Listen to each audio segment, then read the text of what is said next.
Agak berat memang orang yang hidup antara ideal dan realitasnya berjarak. Itu bikin orang stres. Di antara gunanya filsafat itu memahami diri sendiri. Di antara jenis memahami diri itu ya itu tadi. Patok idealmu jangan terlalu jauh dari realitasnya. Karena kalau tidak begitu kamu galau. Saya Pak bercita-cita apa? Itu yang terlalu jauh. Jadi orang paling ganteng sedunia Pak. Nanti umur 30. Oh, itu mati-matian kamu. Terlalu jauh. Nanti kamu stres sendiri. Saya pinginnya Pak lulusnya cum laude misalnya. Padahal selama ini kuliahmu ya pontang-panting. IP-nya ya pas. Misalnya. Itu jauh. Tiap hari hasilnya kamu galau. Bisa lulus aja syukur kok. Misalnya. Itu ideal sama realitasnya jangan terlalu jauh.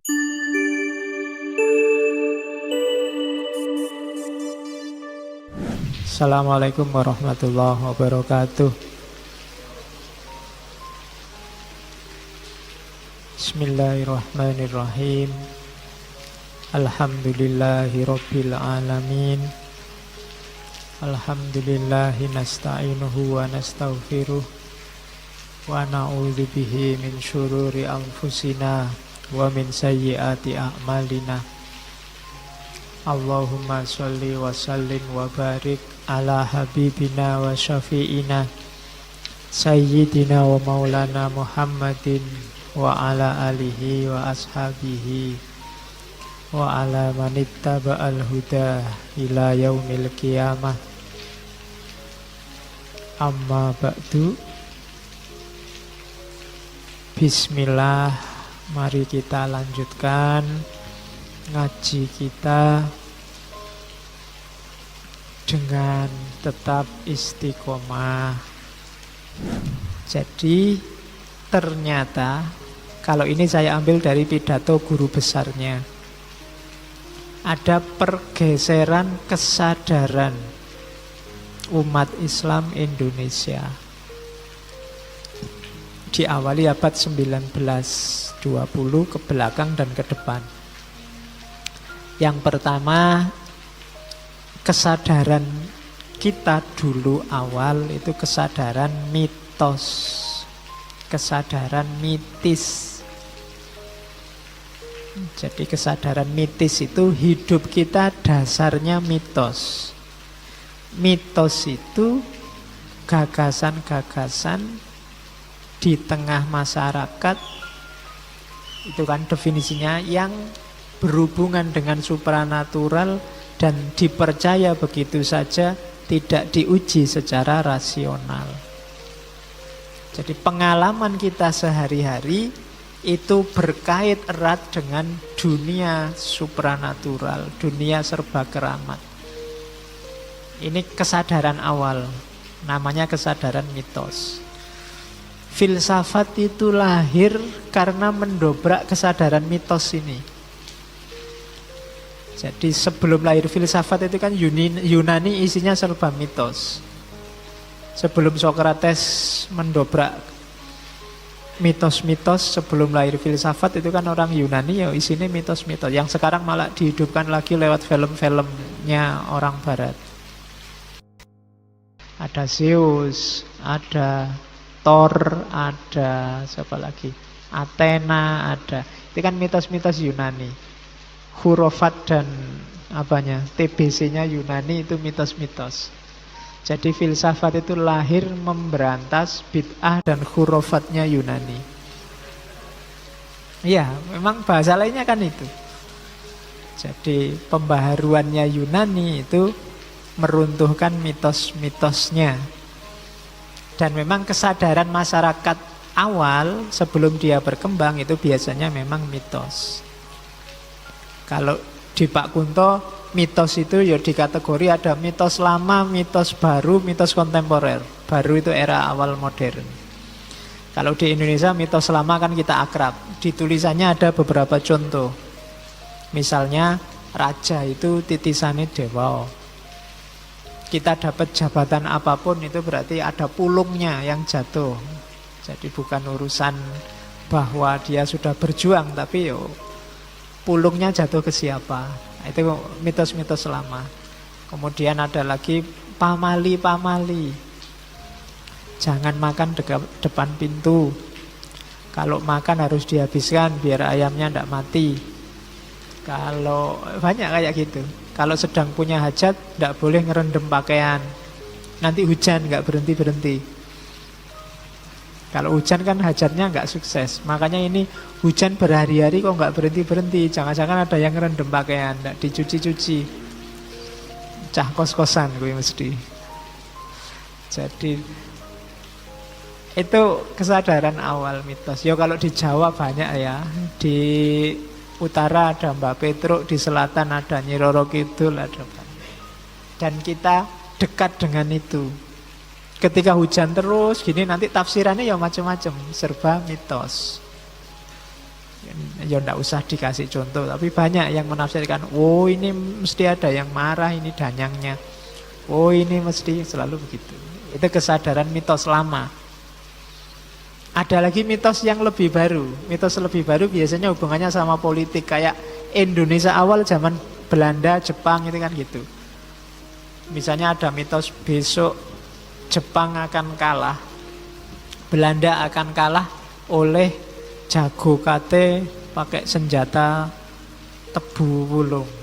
Itu kan maksudnya Jepang. Itu mitos lama. Atau Jepang memerintah seumur jagung, mitos baru. Besok 500 tahun setelah jatuhnya Mojopahit, Sabdopalon dan Noyo Genggong akan datang mengembalikan kejayaannya Mojopahit. Ini mitos-mitos baru, biasanya berhubungan dengan politik.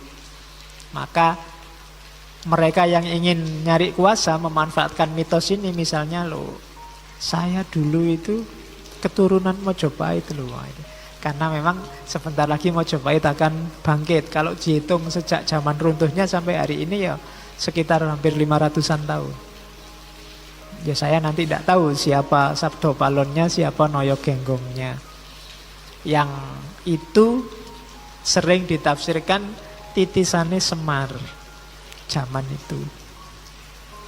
Oke, ya ada termasuk kalau mitos baru, kalau di Indonesia dulu Pancasila sakti. Zaman saya kecil itu tak anggap sakti tenanan loh Pancasila itu. Jadi ada burung yang aslinya sakti itu. Padahal itu kan cuma ilustrasi. Tapi kita nganggapnya sakti beneran, dia punya daya. Nah, itu mitos-mitos baru. Ya kalau mitos kontemporer ya biasanya hubungannya sama produk, orang jualan. Itu contoh dari Pak Kunto ya, bukan dari saya. Keperkasaan pria, ramuan Madura. Ada apa dengan ramuan Madura, cari sendiri. Maunya tak sisipi gambar, cuma ndak seru nanti kan. Masalahnya ning masjid. Ya, kelangsingan tubuh itu kan mitos-mitos. Perempuan itu kan berlomba-lomba untuk jadi langsing hari ini. Itu pasti hasil, nggak ada ditanya kenapa sih kok harus langsing, apa kalau nggak langsing jelek, dia nggak bisa jawab. Trennya memang begitu, itu mitos namanya. Padahal zaman dulu itu coba lihat patung-patung orang cantik zaman dulu kan, Dedes dan lain-lain, nggak ada yang langsing, mesti perutnya agak buncit sedikit. Orang Asia zaman dulu, India zaman dulu itu nggak suka kalau ada perempuan langsing, sukanya lebih gemuk sedikit lah, ya nggak terlalu kegemukan. Itu simbol bahwa dia subur. Kalau langsing mungkin dianggap malah krempeng, nggak seru. Jadi nyarinya yang agak-agak, coba lihat patung-patung Ken Dedes, patung-patung. Nah, itu logika zaman itu. Ditanya kenapa susah jawab, sekarang juga nyari langsing juga ditanya kenapa sih harus langsing, susah jawab.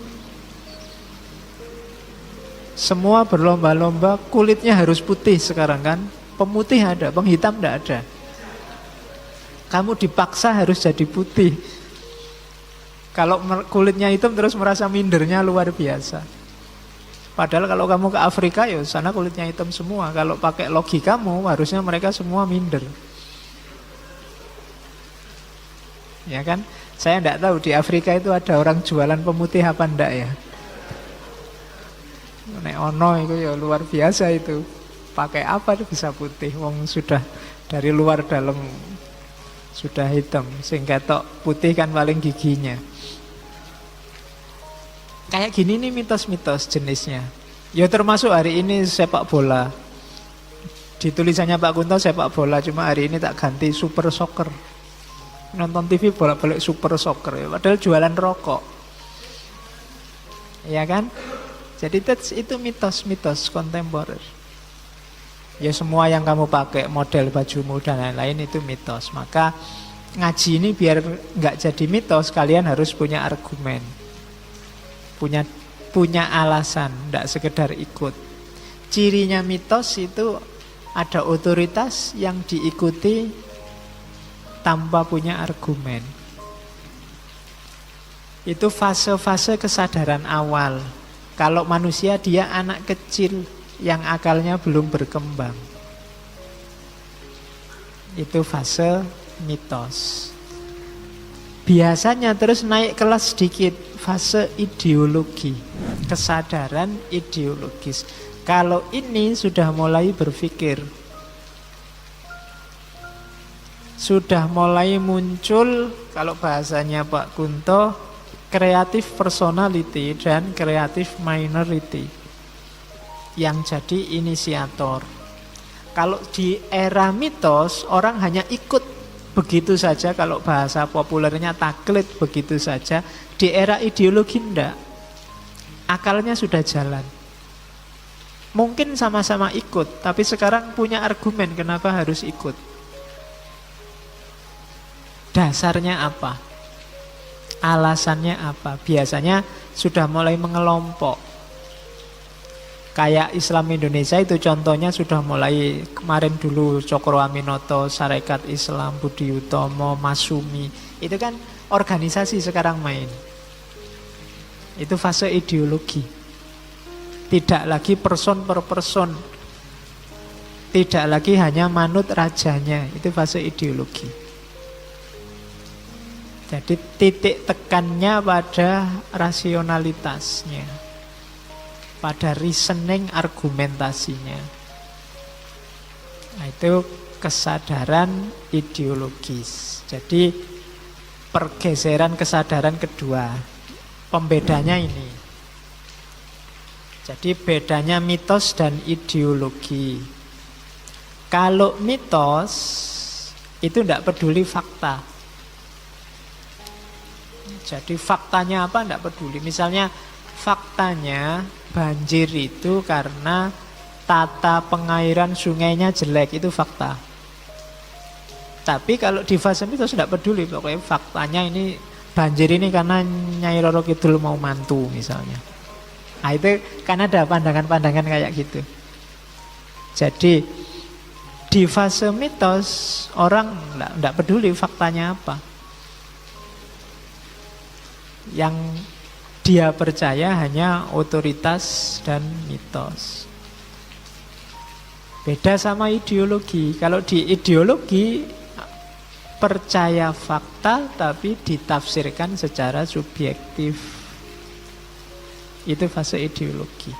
Dipahami secara subjektif sesuai kepentingannya. Kemudian kalau norma itu aturan. Kalau mitos itu dasarnya konsensus sosial. Disepakati ya bahwa di Merapi itu ada penunggunya namanya Mbah Petro. Itu konsensus sosial masyarakat sana yang masih berada di kesadaran mitos.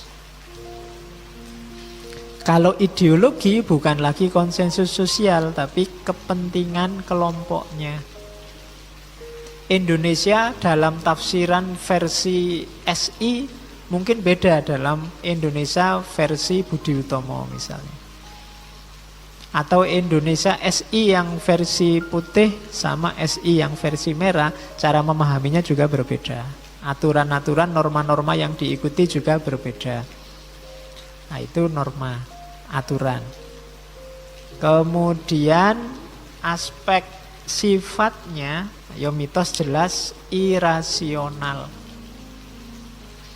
Mitos itu tidak masuk akal. Ya mungkin bagus untuk film fiksi. Ya kan, Nyai Roro Kidul itu bagus kalau dibikin animasi, dibikin fiksi. Sama kayak dewa-dewanya Yunani itu kalau dipakai film fiksi kan luar biasa. Ada orang bisa punya palu yang palunya nggak bisa diangkat siapa saja bisa. Itu kan ya ndak ada faktanya tapi enak buat fiksi. Karena memang sifatnya irasional. Beda sama ideologi. Kalau ideologi rasional, masuk akal. Dan cakupannya juga kalau mitos itu lokal, kalau ideologi nasional. Ya, mungkin maksudnya Pak Kunto bukan nasional Indonesia gitu, cuma ya interlokal lah, lokal dan interlokal. Jadi lebih luas. Kemudian tujuannya, mitos biasanya tujuan-tujuan utopis, angan-angan sosial yang sifatnya mitis. Kalau ideologi, tujuan-tujuannya adalah rekonstruksi sosial. Biasanya ideologi itu masyarakatnya punya ideal-ideal terus ingin mengubah masyarakat sesuai ideal mereka. Itu bedanya mitos sama ideologi. Yang benar yang mana, Pak? Ini tidak ngomong benar salah. Yang diomongkan kesadaran. Yang satu kesadaran ikut begitu saja, yang satu kesadaran ya ikut tapi mau mikir. Punya dasar dari ikutnya itu. Jangan dikira ya meskipun mitos itu banyak dikritik, jangan dikira mitos itu pasti masyarakat yang tidak berkembang, yang primitif, yang tidak maju. Peradaban-peradaban sebelum peradaban filsafat Yunani itu juga banyak yang maju. Ada Mesopotamia, ada Mesir, ada Cina kuno, itu kan maju. Cuma kemajuannya atas dasar, atas basis mitos. Zaman itu ya sudah ada ilmu, sudah ada pengetahuan. Cuma ilmu dan pengetahuan dipakai untuk mengabdi pada mitos-mitos. Orang Cina misalnya, dia bikin kuil yang luar biasa, tinggi, besar. Itu kan basisnya mitos. Dia punya mitos apa tentang dunia langit, terus dibikinlah level-level dunia langit itu kayak tingginya kuil. Itu basisnya mitos. Apalagi kayak Sun Gokong, monyet, itu kan mitos. Tapi atas basis itu kan lahir banyak imajinasi-imajinasi, fiksi-fiksi yang menyumbang sesuatu untuk peradaban. Mitos Mbah Petruk, mitos Nyai Roro Kidul itu kan ya memang sifatnya irasional. Tapi coba dilihat, dia jadi kekuatan budaya, kekuatan sosial, bahkan kekuatan politik. Zaman Mataram kuno, raja-rajanya diasosiasikan, dipahami sebagai semuanya adalah suaminya Nyai Roro Kidul, kecuali yang 10 ini. Katanya begitu. Itu kan kelihatannya irasional, tapi ini kan dia jadi kekuatan politik. Saya tidak tahu benarnya kayak gimana, Pak. Ya tidak tahu. Karena yang diomongkan di sini bukan mana yang benar. Jangan-jangan Zeus itu memang ada, jangan-jangan Thor itu memang ada, ya kita tidak tahu. Tapi yang jelas kesadaran tentang Zeus dan Thor tidak bisa dijawab secara rasional. Oke. Itu masih level 2. Ada kesadaran level tinggi, yaitu kesadaran ilmu. Kalau kesadaran ilmu ini satu langkah lebih jauh. Kesadarannya kesadaran objektif. Kalau tadi yang ideologis itu rasional, tapi masih subjektif.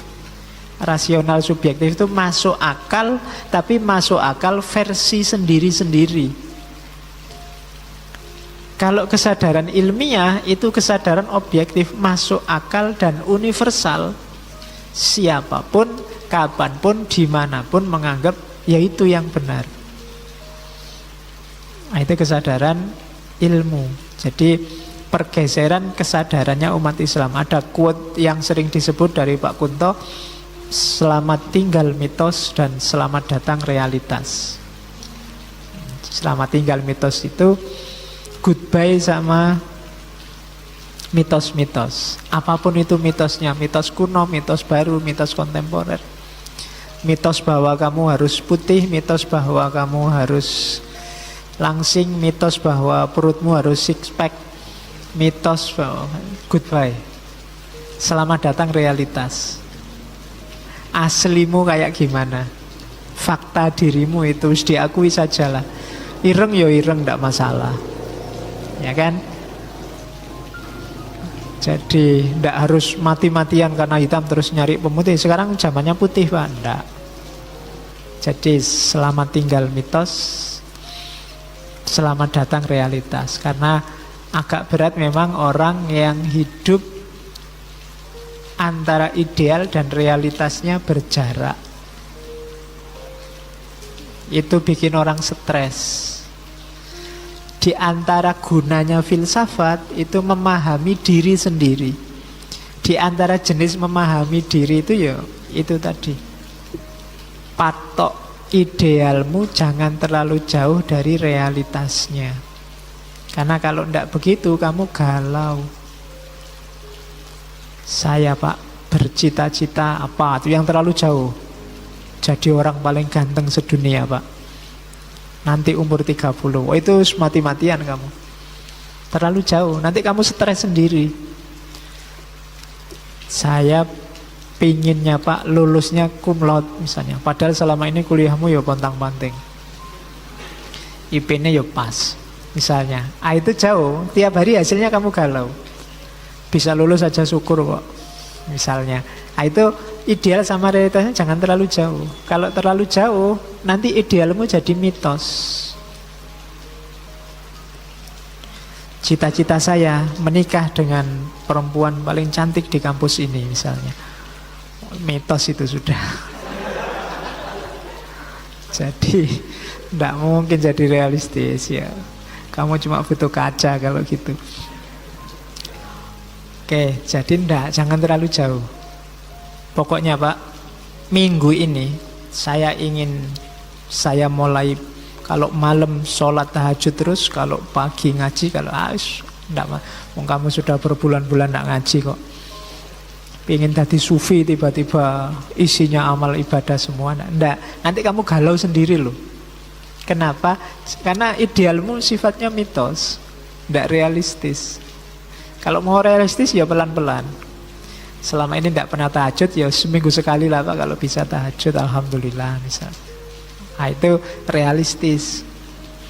Tapi kalau tiba-tiba matok, saya ingin target saya Pak, tahun ini mau riyadhah, tahun depan jadi wali, terus tahun depannya lagi mau, tidak bisa.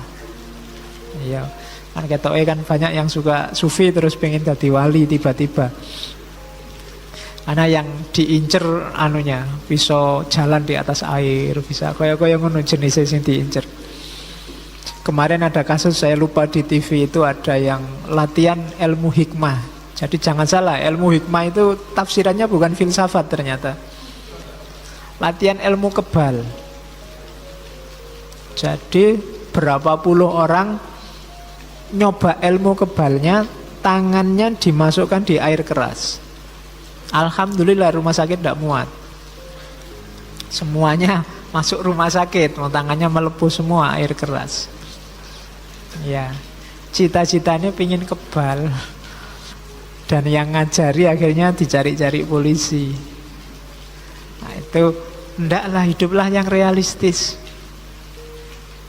Selamat tinggal mitos, selamat datang realitas.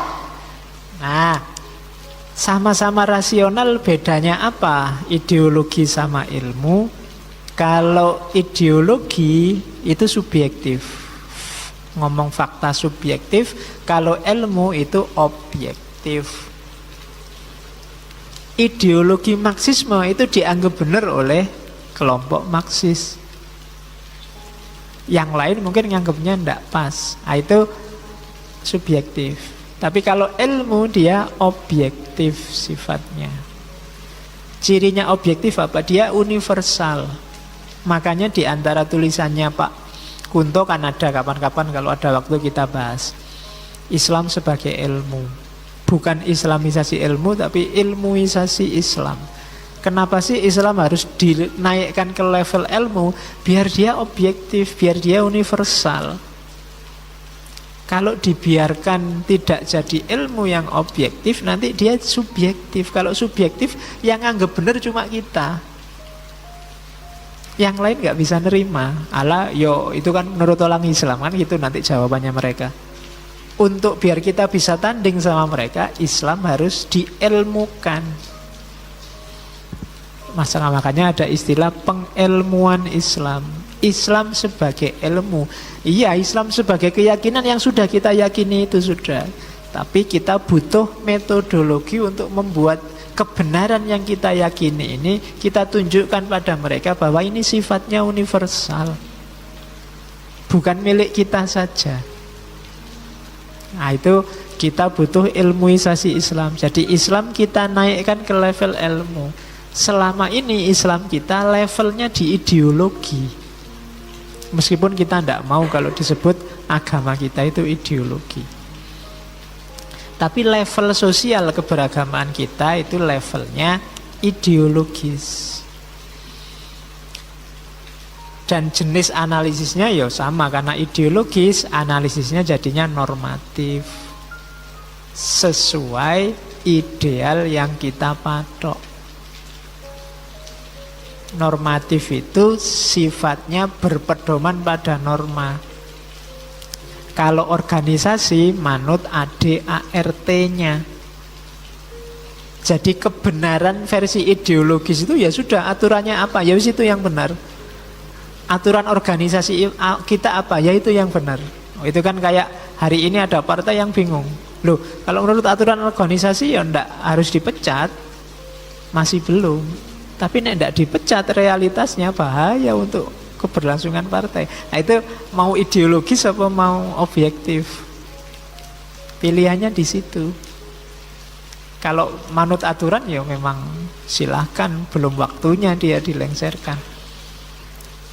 Secara ideologis. Kalau secara ilmu ya dia objektif, faktual, ngomong fakta. Terus ya, karena itu, karena dia normatif, maka jadi struktural. Basisnya struktur. Yo, yang ngerti organisasi ngertilah ya. Kalau sudah masuk organisasi, kamu tidak bisa bebas lagi. Logikamu, caramu bertindak, cara berperilaku harus manut organisasi. Bahkan kata-kata jargon sekalipun ya kamu harus manut organisasimu. Kalau sudah jargonnya revolusi ya nanti ngomong revolusi. Nggak boleh kamu ganti pemberontakan, nggak ada, revolusi tetap.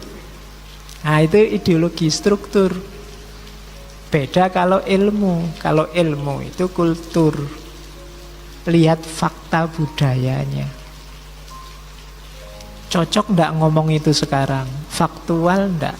Relevan enggak? Nah, itu biasanya ilmu. Kalau ideologi biasanya ingin rekonstruksi total. Kita ingin mengubah dunia jadi kayak gini. Itu ideologis pasti. Kalau ilmu rekonstruksi parsial. Parsial itu ya ilmu itu kan sesuai wilayah, sesuai cabang, sesuai skup kajian dan lain-lain. Jadi rekonstruksi perubahannya parsial, tidak total. Oke ya, jadi masyarakat punya pergeseran kesadaran, umat Islam juga begitu, diawali dari mitos, percaya begitu saja, naik kelas jadi ideologi, percaya tapi punya argumen, punya dasar, bisa menjelaskan, naik lagi jadi ilmu. Kalau sudah ilmu, bukan lagi ngomong percaya tidak percaya, tapi ngomong bukti nyata, fakta objektif. Nah, kesadaran kita ada di mana? Ya monggo setiap orang, setiap kelompok refleksi. kita ini di level mitos, apa di level ideologi, apa di level ilmu, apa campuran. Ada juga yang campuran. Urusan tertentu mitos, urusan tertentu ideologi, urusan tertentu ilmu. Oke, jadi itu pergeseran kesadarannya umat Islam.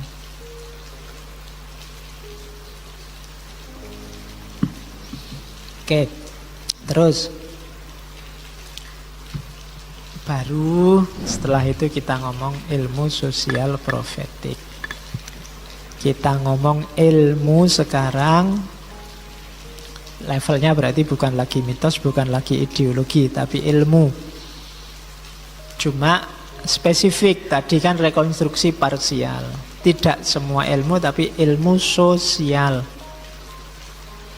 Cuma ilmu sosial yang tidak sembarangan ilmu sosial yang punya visi, punya orientasi profetik. Itu yang hari ini kita bahas pelan-pelan ya. Apa sih ilmu sosial profetik itu? Kita lihat dulu. Ilmu sosial profetik itu ya ilmu sosial yang digarap fakta sosial. Kalau itu ilmu ya pasti rasional, pakai rasio. Cuma tidak semua rasio, tidak hanya rasio tapi juga rasio plus wahyu. Jadi ilmu sosial profetik itu fakta empiris, fakta sosial plus rasio plus wahyu. Sumbernya. Kalau barat ya fakta sosial plus rasio. Kenapa ditambahi wahyu? Lah kita beragama. Tidak mau disebut sekuler. Kita ingin melibatkan agama dalam setiap langkah, setiap detik hidup kita. Maka harusnya sebenarnya ilmu apapun ada visi profetiknya. Ya yang paling mudah ya ilmu-ilmu kemanusiaan, termasuk ilmu sosial. Oke. Terus ya apa sih bedanya? Ya bedanya di kata-kata profetik. Jadi ditambahi variabel profetik. Jadi ilmu sosial itu jangan ilmu untuk ilmu. Barat itu sebagian besar ilmu untuk ilmu. Kayak tadilah faktanya begitu, kenyataannya begitu kan. Jadi selalu begitu, enggak. Jangan belajar ilmu untuk ilmu, tapi ilmu harus dikerangkai oleh nilai. Kalau ilmu untuk ilmu, ya apapun ilmu, nyopet juga ilmu, santet ya ilmu santet. Tapi kenapa enggak ke situ? Ya karena tabrakan sama nilai-nilai kita. Tidak dikerangkai oleh nilai-nilai kita. Core values-nya yang paling populer 3. Humanisasi, liberasi, dan transendensi. Ini populer sekali. Jadi makanya saya ngomongnya agak cepat. Biar yang penting kamu paham, terus kita selesai pulang tidur. Ya, terlalu lama nanti kamu nunggu-nunggu. Ini sudah malam, dingin-dingin, ngantuk. Dasarnya Ali Imran 110. Jadi kuntum khaira ummatin ukhrijat linnasi ta'muruna bil ma'ruf wa tanhauna 'anil munkar wa tu'minuna billah. Kita ini umat terbaik. Cuma umat terbaik cirinya 3. Ta'muruna bil ma'ruf wa tanhauna 'anil munkar wa tu'minuna billah. Ta'muruna bil ma'ruf itu humanisasi, wa tanha 'anil munkar itu liberasi, dan tu'minuna billah itu transendensi. Dari situ nanti lahir ilmu sosial profetik. Jadi amar ma'ruf. Ma'ruf itu tidak sekedar kebaikan. Ma'ruf, kan di Islam itu ada bir, ada ma'ruf, ada lagi apa? Oh, khair. Kalau bir ini semua jenis kebaikan itu bir. Al-birru husnul khuluq. Di tempat saya di Mojokerto, mungkin pernah saya ceritakan ya, ada perusahaan bir. Dan perusahaan bir ini bikin masjid besar. Masjidnya namanya Al-Birru. Nah, Al-Birru itu memang artinya segala macam kebaikan itu Al-Birru. Nah, kalau ma'ruf itu tidak sekedar baik. Kalau ma'ruf itu kebaikan yang sreg di hatimu. Jadi kebaikan yang diekspresikan secara etis. Makanya qaulun ma'rufun wa maghfirah. Jadi khairum min shadaqatin yatba'uha adza. Kalau ada orang sedekah kok sambil maki-maki, enggak ada nilainya. Lebih baik ngomong tapi yang ma'ruf, yang enak didengar. Jadi amar ma'ruf itu bukan merintah-merintah sambil maki-maki, bukan nyuruh-nyuruh orang sambil marah-marah, ngafir-ngafirkan orang, enggak. Amar ma'ruf itu yang ma'ruf, perintahkan bil ya, bukan bil itu dengan amr bin ma'ruf. Jadi perintahkan dengan ma'ruf, dengan baik, yang bikin orang tertarik hatinya, bikin orang sreg. Kalau khair itu kebaikan yang baiknya ada di perbuatannya, yang kadang-kadang orang tidak paham. Jadi dia harus belajar dulu, cari ilmunya dulu, baru ngerti kalau itu khair. Jadi ada bir, ada ma'ruf, ada khair. Jadi amar ma'ruf, enggak, amar ma'ruf nahi mungkar, kan sering dipelesetkan. Amar ma'ruf nyambi mungkar. Enggak boleh. Karena amarnya harus bil ma'ruf. Maka enggak boleh menganjurkan kebaikan dengan kekerasan, dengan marah-marah, dengan apalagi menyakiti orang lain. Berarti amarnya tidak bil ma'ruf. Oke ya. Dan itu humanisasi. Nahi mungkar, liberasi. Mencegah kemungkaran, membebaskan manusia. Kemudian tu'minuna billah, transendensi.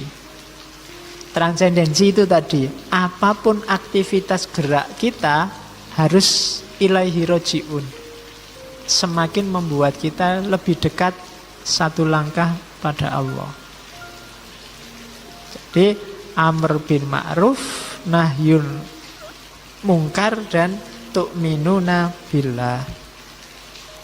Terus kenapa sih harus ada ilmu sosial profetik? Apa tidak cukup ilmu sosial yang ada, sosiologi saja yang sudah ada itu? Tidak cukup. Sosiologi yang ada itu sifatnya positivistik. Positivistik itu memperlakukan dunia manusia seperti dunia barang, seperti dunia eksakta. Dan itu tidak selalu pas. Manusia itu tidak eksak. Jadi tidak bisa dipastikan. Uangnya banyak tidak pasti seneng, apalagi yang tidak punya uang. Ya. Ada nggak Pak yang tidak punya uang seneng? Banyak. Uang tidak punya tapi kebutuhan terpenuhi, misalnya. Atau orangnya mentalnya memang tidak seneng. Buat apa uang? Kan ada. Kuliah cepet lulus cum laude malah sedih. Ada ndak? Ada. Begitu habis wisuda terus ngapain saya ini Pak? Bingung aku Pak, habis ini mau apa? Ada loh yang begitu. Jadi enggak, dunia manusia enggak bisa dipastikan. Seandainya Indonesia teknologinya maju kayak barat, makmur dan tentramkah kita? Enggak jaminan. Seandainya Indonesia kayak yang rame, kita ganti khilafah, pasti rusak enggak? Atau pasti baik enggak? Enggak bisa dipastikan. Tidak bisa eksak manusia itu. Punya pacar cakep seneng ndak? Ndak mesti juga. Punya pacar jelek, itu lebih mesti daripada yang tadi. Iya, rada mesti nek kuwi. Tapi yo ndak juga ada. Ala Pak, wong saya kayak gini aja dapat kayak gitu sudah syukur.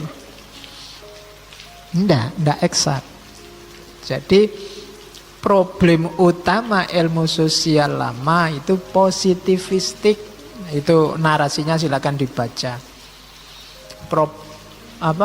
Metode ilmu alam dibawa ke ilmu sosial, dirumuskan hukum-hukumnya kayak ilmu alam. Terus diposisikan sebagai netral, bebas nilai, tidak mungkin. Manusia itu sama-sama bunuh orang. Yang sini bernilai jihad pahala, katanya yang sini bernilai dosa besar. Bisa begitu. Oke. Jadi serba tidak pasti. Dulu dirumuskan sosiologi lama, masyarakat desa itu masyarakat yang serba rukun, saling membantu, tidak perhitungan ekonomi. Kalau masyarakat kota itu masyarakat perhitungan egois individual. Itu sebenarnya juga tidak mesti. Ya kalau zaman saya KKN dulu, waktu datang ke tempatnya KKN, sudah mas di sini di kerasan-kerasan tidak usah bayar, nanti kita masak bareng-bareng, makan bareng-bareng gitu. Sekarang datang ke tempatnya KKN, ini satu hari berapa Pak mau dibayar? Padahal sudah di desa. Oke. Jadi enggak, bukan salah masyarakatnya, ya masyarakat memang berubah. Teorinya yang keliru. Teorinya enggak diubah-ubah. Teorinya masih positivistik, menganggap dunia manusia kayak dunia barang. Tidak selalu kalau ada fenomena pukul-pukulan itu kekerasan. Ada suami istri pukul-pukulan, jiwit-jiwitan. Wah itu KDRT Pak, ya tidak mesti. Wong yang dipukuli dijiwiti seneng, minta dijiwit lagi. Ya kan? Tidak mesti. Jadi problemnya ini, ilmu sosial lama ternyata coraknya positivistik. Yang kedua ada problem, ya jelas ilmu-ilmu hampir semua hari ini ada hegemoni, ada dominasi pengaruh barat, eurosentris. Cara memahami masyarakat versi barat. Sehingga nanti eurosentris itu yang dianggap maju, yang dianggap baik itu yang versi Eropa, versi barat. Indonesia ini tergolong negara dunia ketiga. Saya tidak tahu sejak dulu dunia ketiga, tidak pernah keempat, kelima. Jangan-jangan sudah turun. Yang bagus ya mereka. Standar-standar budaya, standar-standar moral itu eurosentris. Itu problem. Kemudian karena eurosentris biasanya tidak terlalu menghargai budaya lokal. Budaya lokal jadi objek. Kemudian di kita jadinya tidak kritis. Kayak saya bilang di awal tadi, pokoknya referensi nek ono Inggrisnya dari tokoh-tokoh barat yang sedang populer luar biasa. Tapi kalau referensinya lihat Ghazali dalam Ihya Ulumuddin, rasanya kok deso ya. Referensi itu yo lihat Habermas dalam buku ini. Oh itu ketok keren. Itu mental eurosentris tadi. Karena dominasi pengaruh barat. Kalau Inggrisnya cahsisus luar biasa. Tapi kalau bahasa Indonesia biasa. Bahasa Arab urusan surga itu tidak ada urusannya. Jadi kalau wong pinter bahasa Arab itu bayanganmu kan ini orang alim mesti swarga ini mesti kan gitu. Tapi yang pinter Inggris wah intelektual ini kan selalu begitu. Eurosentris. Kebanyakan kemudian hanya mimesis, niru. Tren budaya, gaya, cara ngomong, cara berpikir sampai metodologi kita hanya niru. Namanya mimesis. Dan biasanya yang minoritas kalah. Di antara yang Eurosentris banyak terpengaruh Barat, yang punya pikiran alternatif akan tergeser dan kalah. Jadi itulah masalah kita hari ini. Ada dominasi Barat dan cara berpikir yang positivistik. Jadi positivistik itu kalau dalam filsafat positivisme. Positivisme itu cara berpikir yang dianggap benar hanya dua hal. Yang ada faktanya dan yang masuk akal. Di luar itu tidak dianggap benar atau tidak dianggap bermakna. Terus, lah kalau ada masalah itu terus gimana enaknya? Ya nanti hasilnya ilmu sosial profetik. Idealnya apa sih? Yang pertama, ilmu sosial itu sifatnya ndak boleh mandek.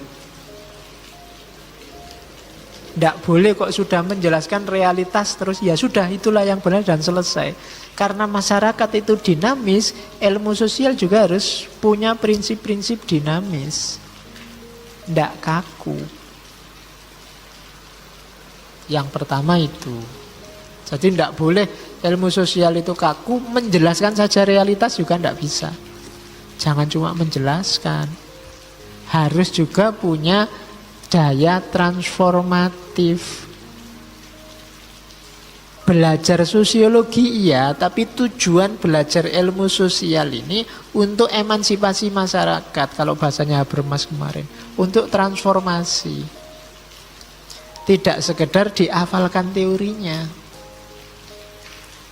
Loh ya, masyarakat kota cenderung egois, tidak mau rukun, titik. Tidak boleh sampai di situ, nggak boleh hanya begitu. Harus ada kritik, kemudian ada usulan-usulan transformatif. Karena kalau cuma menjelaskan, ya apa gunanya ilmu? Masyarakat Indonesia sekarang sudah mulai tidak ramah, mulai tidak toleran. Itulah hasil penelitian kita, titik. Lah buat apa cuma laporan? Kalau cuma itu kita sudah tahu, sudah merasakan. Problemnya, lah terus kita harus gimana? Apa yang harus kita lakukan kalau sudah begitu? Jadi jangan berhenti hanya ngomong faktanya. Tapi ada bagian emansipatif transformasinya. Sesuaikan dengan cita-cita sosial masyarakat. Lah pinginnya masyarakat kita gimana? Masyarakat kita sudah mulai ada bibit-bibit intoleran. Loh terus diapakan kalau ada bibitnya? Kita sirami biar besar, terus kita panen kapan-kapan. Apa bibitnya kita matikan, cara matikannya gimana? Kan begitu. Itu maunya, idealnya, yang nanti ketemunya di ilmu sosial profetik. Pertama, rumusnya tadi keywordnya. Apa yang harus dilakukan dalam ilmu sosial? Humanisasi. Humanisasi itu memanusiakan manusia. Jangan membendakan manusia. Mengobjekkan manusia. Selama ini kita tidak memanusiakan manusia dengan ilmu-ilmu yang ada. Manusia jadi objeknya. Oke, jadi kenapa sih harus humanisasi? Karena hari ini kita punya 3 penyakit, yaitu dehumanisasi, agresivitas, dan loneliness.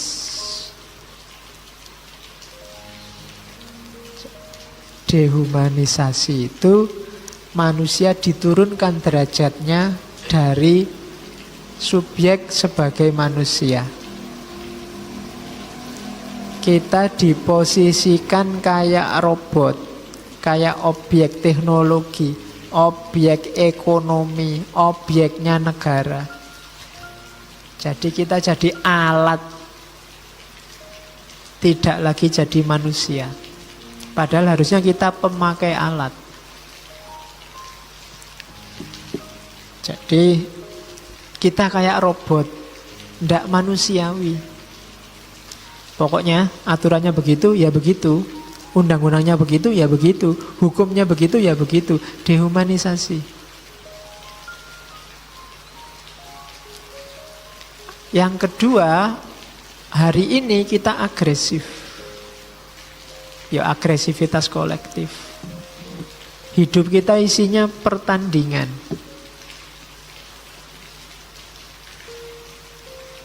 Jadi tabrakan antar kita. Dan yang ketiga, kita sendiri.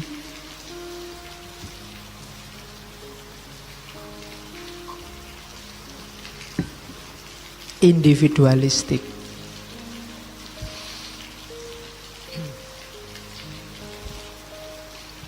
Oke, terus humanisme sebenarnya sudah ada sejak modern. Cuma humanisme modern itu humanisme antroposentris.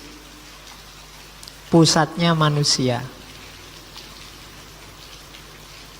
Benar salahnya tergantung manusia. Pak Kunto ingin menggeser ke humanisme teosentris. Humanisme yang pusatnya Tuhan. Karena kita manusia yang beragama. Oke ya, saya agak cepat lagi biar selesai kira-kira 9:30. Jadi humanisme antroposentris itu benar salahnya kuncinya manusia. Humanisme teosentris itu benar salahnya kuncinya ada di Tuhan. Maka tugas kita sekarang menggeser ini. Yo manusia, tapi manusia yang bermartabat sebagai makhluk Tuhan. Itu yang tidak berkembang di barat. Yang kedua, bebas. Jadi ya, visi pertama visi humanisasi, visi kedua visi liberasi. Pembebasan. Bebas dari apa? Bebas kemiskinan, kekejaman, penindasan, hegemoni, dan seterusnya. Dan catatannya Pak Kunto, tapi pembebasan dari yang konkret-konkret ya. Lapangannya bukan lapangan abstrak. Bebaskan diri dari fenomena sosial, fenomena realitas empiris yang sifatnya membelenggu. Dari situ kita bisa menuju humanisasi. Kalau tidak ya kita akan terbelenggu, tidak bisa jadi manusia seutuhnya. Yang bikin kita tidak jadi manusia itu kita tidak bebas. Terlalu banyak aturan, terlalu banyak kungkungan, terlalu banyak hal yang menghegemoni kita. Jadi kita menuju humanisasi teosentris dengan cara membebaskan diri dari semua belenggu kalau dalam Islam selain Tuhan. Karena kita makhluk yang bertauhid. Terus perhatikan wilayah ini yang sering membelenggu kita. Sistem pengetahuan. Jangan gaya dengan pengetahuan yang banyak yang kamu miliki selama ini. Kamu tidak sadar dijajah oleh pengetahuanmu sendiri. Kalau kamu menutup diri, bebaskan diri dari sistem-sistem yang membelenggu jalan berpikir. Kan banyak orang, jangan mikir ini loh, jangan mikir itu loh, tidak usah baca buku-buku itu, tidak usah baca buku sering. Belenggu epistem kita sendiri. Yang kedua, struktur sistem sosial. Tidak perlu saya jelaskan, contohnya banyak dalam hidup kita sehari-hari. Yang ketiga, ekonomi. Yang keempat, politik. Ya sistem ekonomi itu ya sistem tata kelola ekonomi kita yang membelenggu. Analisis-analisis Marx nanti ngomong ini, bagaimana sistem ekonomi dan sistem politik membelenggu kita. Oke, jadi inilah 4 hal ini yang paling banyak membuat kita tidak jadi manusia. Kita jadinya kayak robot, kayak mesinnya teknologi yang dibikin sendiri oleh manusia. Jadi kita bikin senjata untuk bunuh diri kita sendiri, membuat kita tidak bebas. Baru setelah itu kita lakukan transendensi, menuju humanisasi teosentris dengan cara melakukan liberasi dan kemudian bergerak melakukan transformasi. Geraknya dengan pola apa? Transendensi. Jadi humanisasi dan liberasi tadi kita lakukan dengan cara apa? Mentransendenkan diri. Jadi naik ke ilaihi roji'un tadi, semakin dekat dengan Allah. Itu transendensi, prinsip-prinsip keimanan. Semakin kita jadi manusia, semakin kita bebas dari segala ikatan, semakin kita mentransenden. Transenden itu lawannya imanen. Kalau imanen itu ambles ke bawah, kalau transenden itu melayang ke atas. Jadi setelah kita melakukan humanisasi dan liberasi, yang kalau ini sukses total, kita akan mengalami proses transendensi. Setelah kita jadi manusia yang benar, yang sejati, yang manusia sebagai makhluk Tuhan, ciptaan Tuhan, kemudian kita bebaskan diri dari segala keterkungkungan, maka otomatis kita akan mengalami transendensi. Naik kelas hidup kita, naik ke atas. Oke, transendensi itu bagian paling penting dalam peradaban. Manusia itu kayak minggu lalu di wisdom, kunci eksistensinya ada di aspek wisdom, hikmah. Dan orang yang mencapai hikmah ini kan orang yang bisa melakukan transendensi. Orang ini orang kunci dalam peradaban. Disinilah orang sadar tujuan hidupnya. Jadi kelemahannya sosiologi lama, dia berhenti di bumi. Tidak ada fungsi transformatifnya, tidak ada fungsi emansipatifnya. Pak Kunto nambah variabel transendensi, humanisasi, liberasi.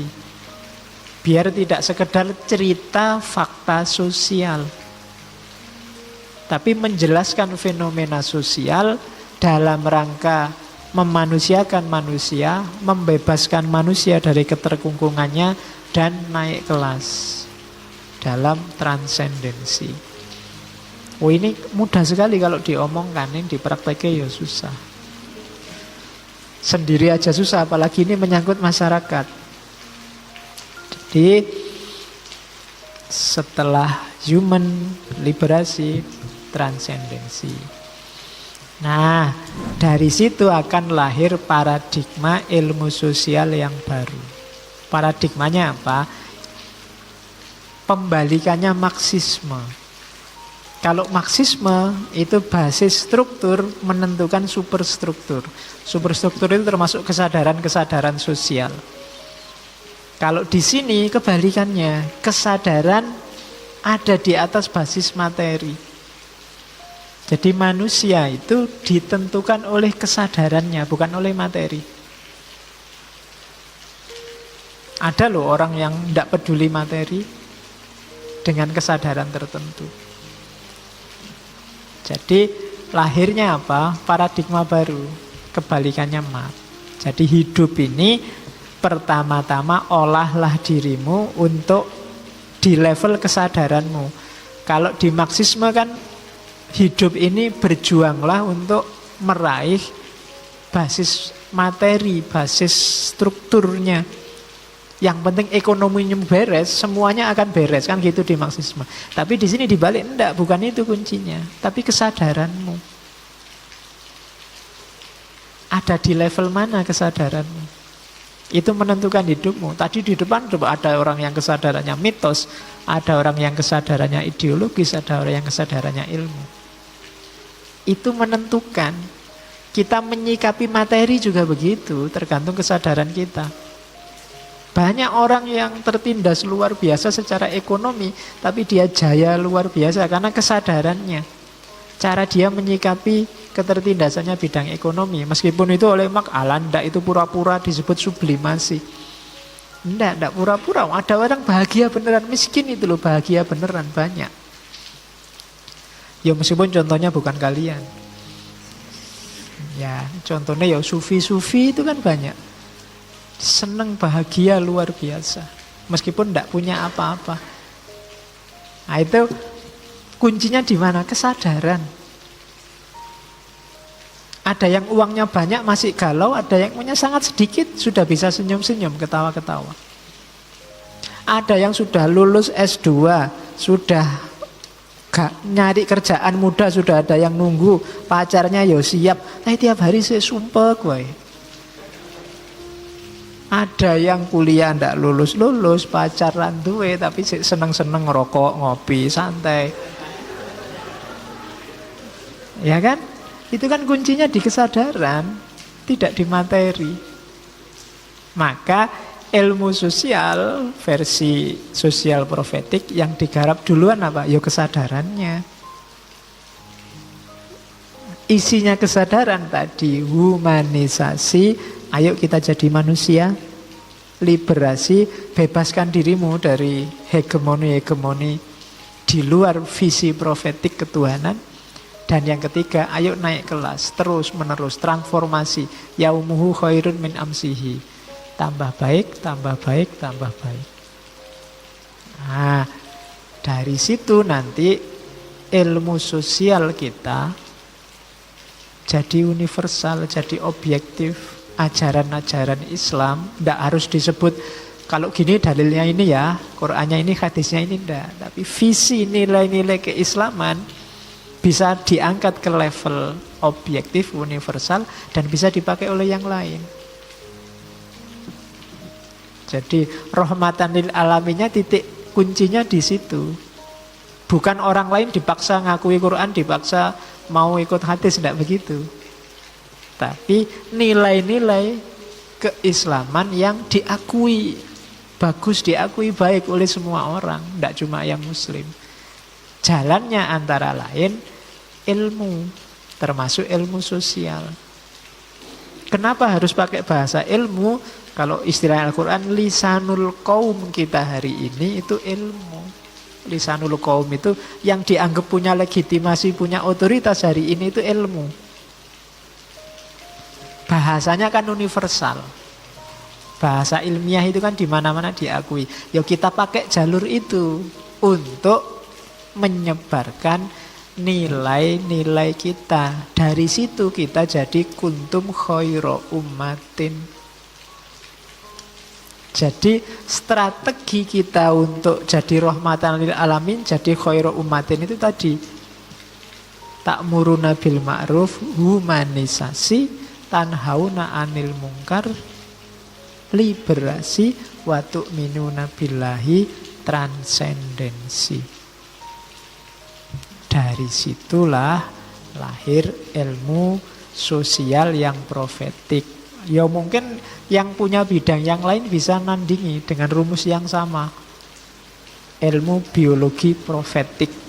Ilmu apa profetik? Tidak masalah. Profetik itu visi kenabian. Ya yang visi kenabian itu ya Islam itu kan. Cuma nanti kalau disebut Islam orang agak nganggapnya subjektif. Biar lebih universal, lebih objektif pakai istilah profetik.